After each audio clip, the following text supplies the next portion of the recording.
I'm just honored to be here. Let me tell you something. As I was sitting there, I grabbed this wheelchair that was sitting beside me because this thing was of almost my entire life. First couple of years of my life, that's all I ever knew. I had this, I had brace, I had a walker, and the wheelchair was all that people thought I'd ever be in. I was 11, I told you last time I was here, before I ever took a step, that very first step that you take as a 9-month-old, first time I ever took one, I was 11.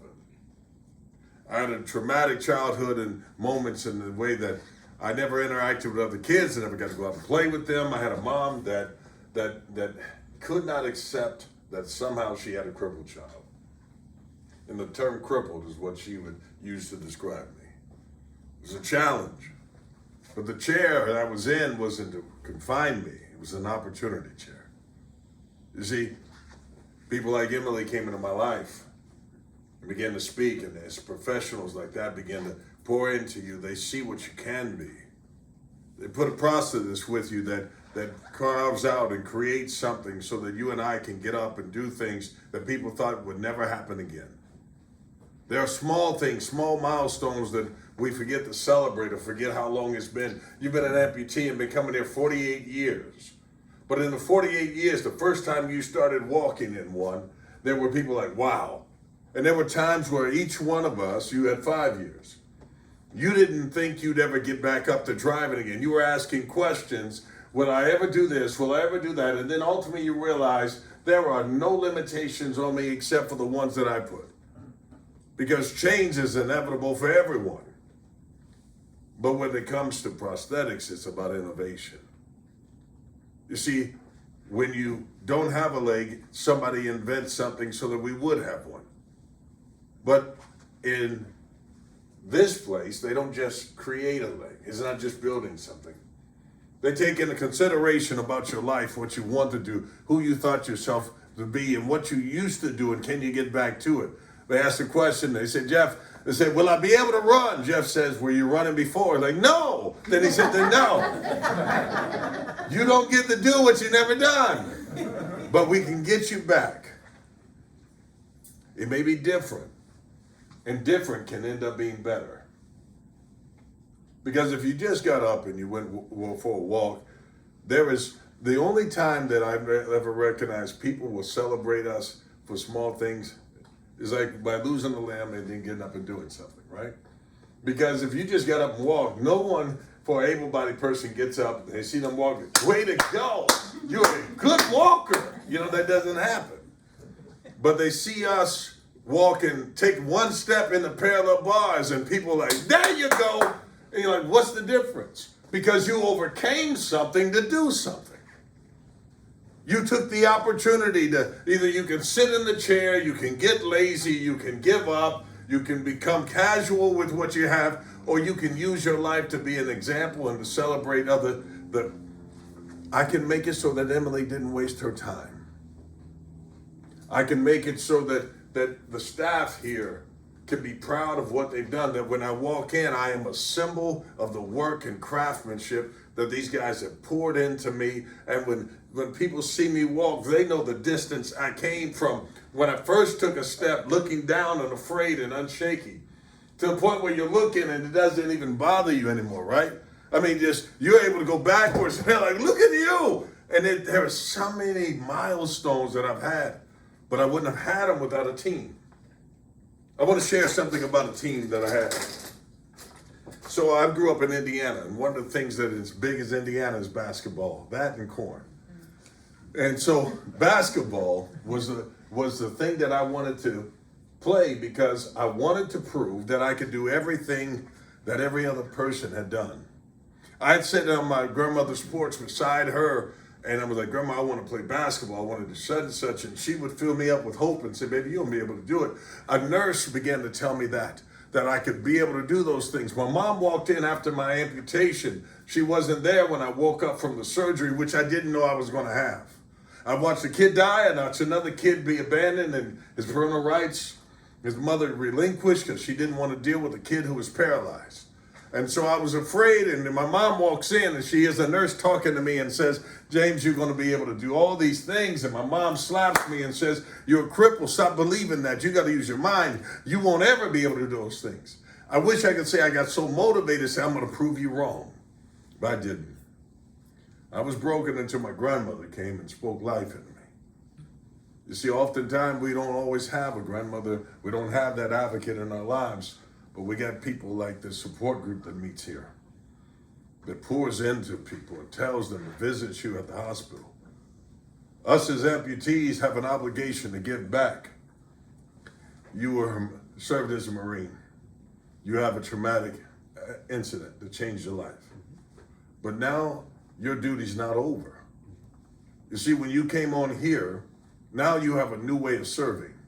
You can do more and touch more lives by being here, just walking across when people are here, seeing you in shorts, walking around and being able to do things. And it speaks to them of what's possible just by seeing you. But when you walk in, how many times have any of the amputees have ever saw other people and they didn't know they could do things until they saw you do it? How many of you walked in a room and said something to someone and gave them hope and they didn't even realize it? We are symbols of that. We are examples of that, but we're examples of that because people have invested in us and we got to give back. The way that we change this, we have to hit hospitals and talk to people post-amputation, pre-amputation, give them expectation, and then invite them into this house. We said this is an independent shop. That means this place is built on what we have in testimony by one another. There are not leads that just come in. There are other places that have millions poured into their marketing. The best marketing thing we have here is you. It means you got to speak up about it. You got to remember we have an obligation. I'm going to take you back to a moment about being a part of a team for me.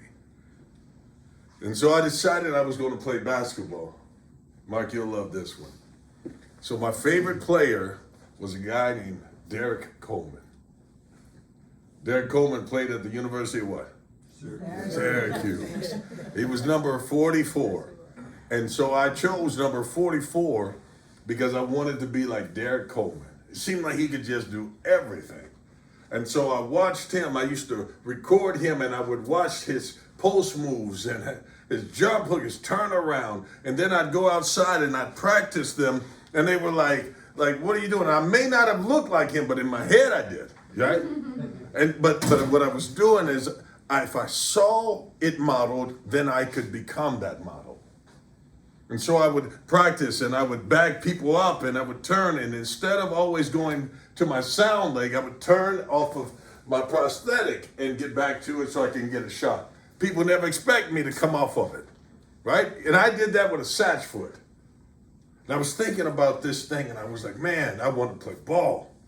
Because if I can play ball, then they all will have to admit that I'm not that crippled. I'm not that limited. I'm going to fight and get my acceptance. And so there was a tryout for the basketball team coming up. Now, I haven't been walking a year, but I'm going to try out for the basketball team. Had I ever played it before? Absolutely not.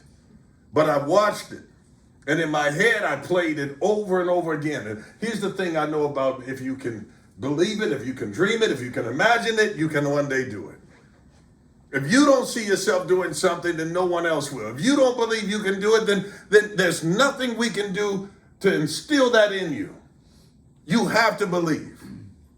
So here I am. I'm like, man, I'm going to try out for the team.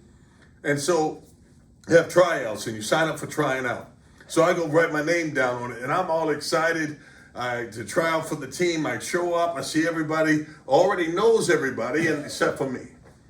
And I'm there and the coach is like, we're going to do suicides. Is anybody, Death Valleys? Where you run, you touch the line, and you run, you touch the other line. And so I'm running, I'm doing that. I'm like, got that. And then he's like, we got to run the mile in under 6 minutes. And I couldn't do it. I'd never done that. See, the friction that would take place. And I wore prosthetics, not when we had innovation. I did it when we had tube socks that you would just put on and it would rub back and forth and the friction would be there. I had a strap that used to go around my waist that would tie down and I would run and that was supposed to help Then they switched it to a trap door on the side. And that little box with a trap door would just be itchy and difficult. And I'd pull the socks up, and when you pull it up and rip your skin, and then anybody been there? See, if you had had to go through those evolutions of limbs. But I was going through all this stuff trying to adjust, and I wanted to make this team. It comes down, and there's a list at the end of practice. You see, at the end of practice, they let you know if you made the team or not. But there's no one that says, congratulations, James, you made it, or sorry, we didn't make it. The way coaches used to do it back then is they take a list and they put it on the wall, and they would leave. And you would go out and discover, like in a line, you go see, is my name there? No, I see Bobby didn't and you see guys celebrating, and you're like, hey, did I make it? And there was only one person that didn't make the team. Me. You know how that feels when you feel left out and you're watching other people live out your dreams. So I had a choice to make again. I had the one from the wheelchair. Do I get up? Do I believe the medical professionals who tell me that one day I can be someone? What about the process who tell me that if I talk with them about what I want to be, they'll build my life, build everything, and I'll stay with that one for life. Like, Jeff, you're here for life for people. You get me from the time I lose my leg to the time that I'm ready to retire, and you've been a part of, you know my story, you know me raising my kids, you're invested in me. You don't switch in every 3-4 years. There's not some corporate name, there's a bloodline that runs through Syracuse. And so, man, when I went through this and I'm cut from the team, I'm like, is there anybody can tell me, what did I do wrong? For me, being cut wasn't the same as anyone else because I felt like my humanity was being denied. I needed this to validate and to show my mom I'm more than a cripple, to show them that I am somebody. I needed this to make this team, to prove something to them that I'm human, that I'm not just a cripple. But my name's not there, and there's no one to tell me what I did wrong. Coach is gone, he's gone home. And you're left with that depression and the sadness alone. Maybe Mom was right.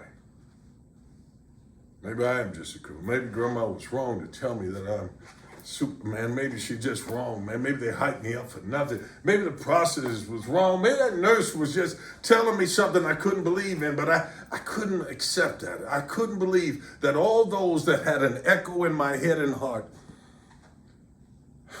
were lying. And their voices were louder than the doubts. So what I did is every morning, I got up at 4 a.m. without an alarm. Partly because my grandmother had roosters. You know? Now we weren't farm kids, but somehow we had farm animals, you know? It just, she didn't care what the city codes were. She just gonna, you know? Well, the kids got up and went to the grocery store to get eggs. I went in the backyard, you know? Different. But there was a sign, a billboard, that was to the right of my grandmother's home, and it said that Wendy's is 1 mile away. And so that mile became the thing I would run every morning. And I'd check the time to see if I could make it. And I was cutting that time out. One of the things that they used against me was lateral movement. See, going to your sound side, you can scoot easy. And so that's all I had down because I didn't know that I could make the other side work the other way. And so then I had to work on that. Since I know they're going to run to my right, I had to get down, get low, and I could scuttle and I could move to my right. I could backpedal. I could do whatever they were going to say. I can pivot on it. I can drop step on it. I can do all those things because I worked on that craft. I got my mile time under, and so I tried out again. This time, I'm coming back with a different mindset. See, every one of those kids came back the next year. They knew the plays and all that, so they have an advantage. But there's a difference between a person that everything, the team they were getting on was a team that they felt entitled to. They were there last year, so they should be there this year. They already had plays, they already had a jersey number. But I needed to count. So that number's different. So when I got there to try out, as everyone is shaking hands and stuff, I'm not shaking hands. I'm in competition mode. I'm in a whole different place. I came there to show something. And so I'm standing there like this, and I got my hands on my hips, and I was like, and I started this thing, and what became my biggest speech as an adult came from this day. As a 12-year-old, I was standing there with my hands on my hip, and I kept saying to the coach, when he's got everyone running, he's already determined there's no way I'm going to make it. He's not going to put me in. I'm like, Coach Darner, I'm ready, man. I put in the work. But he saw me from last year. He didn't see what I became this year because it takes time. And as amputees, we have to give ourselves that grace and mercy. You're not going to get it all instantly. It's a process. But there's someone to guide you through it here. You see, I didn't have that. That was just me and my determination. And I'm sitting there, and I started saying to the coach, as we're standing there, put me in the game, coach. I don't care how big they are. I don't care how tall they are. I don't care how long they've been playing. Man, I've been preparing myself every day. When you guys took days off, when you had weekends, I kept playing. I kept running. Coach, put me in the game. And he's like, okay, we got you. I said, Coach, put me in the game, Coach. I'm ready. I'm ready. Put me in the game. Give me the opportunity. I prepared myself for this. And he's like, okay, here you go. Let's go. And man, I hit it. And we start Death Valley, so he's trying to fatigue us all out. I touch the lines. I'm running back and forth. I touch every line. And at the end of it, he says, okay, all right, 3 more times. Run down. I touch every line. I come back, and we're standing there. And I got my hands on my hip, and I see everybody else doing this thing. This is the universal sign of I'm done, right? This sign here is defiance. I'm not breaking. You see, for me, it wasn't about making the team, man. It's about being more than what my mom said. It's about removing labels and limitations on myself. So I'm standing there with my hands on my hip, and I'm emotional because I'm not just trying to make this team. I'm trying to tell you, I'm human, man. I am more than what you all thought. I'm lovable even if mom won't love me. I'm somebody if my father won't claim me. I'm not going to quit, coach. All the other players are breaking down. Some are throwing up and all that stuff. And he's like, all right, again.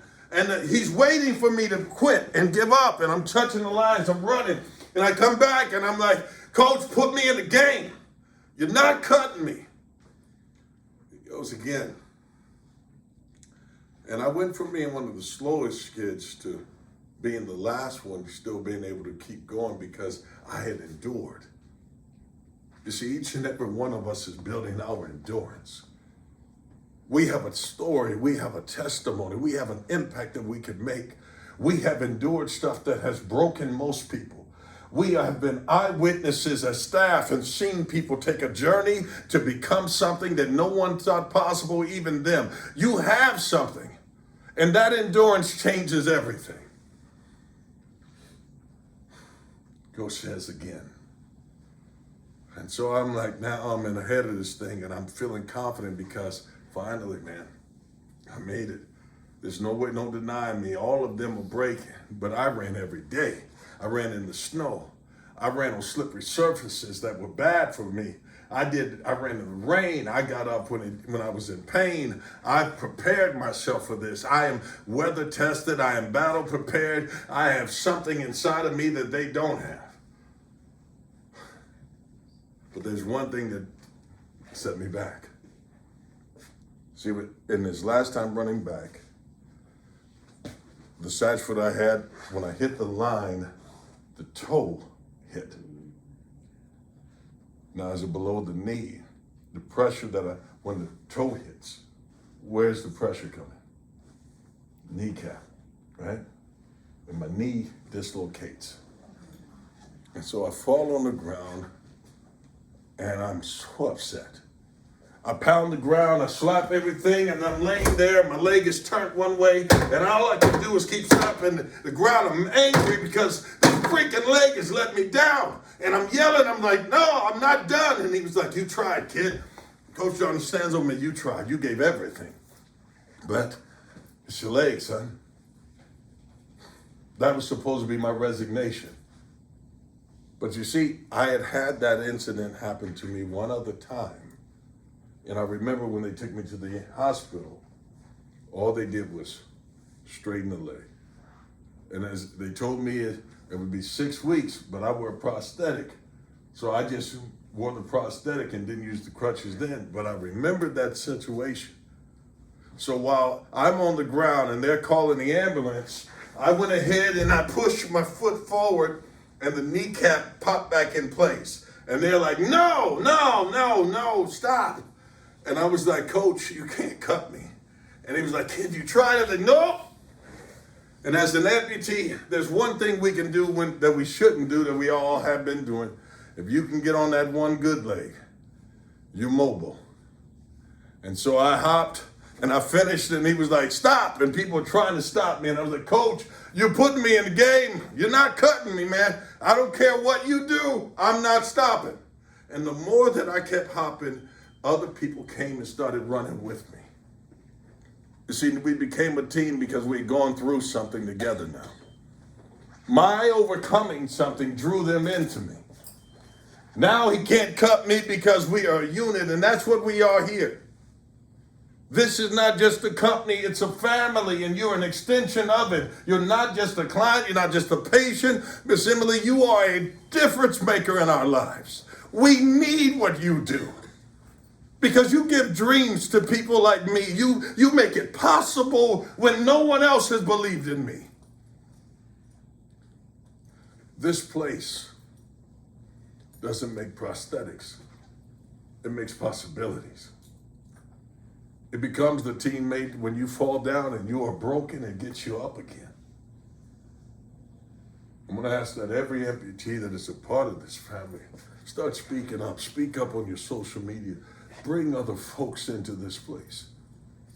48 years of a great life have been given to you because people have found that spirit, that will, that never give up spirit in you, and they built around that, and somebody else needs that. We don't have a right to keep our story on mute. Speak up. Bring them into the house. Because someone won't get out of the house without it. Thank you for letting me speak for you and speak to you.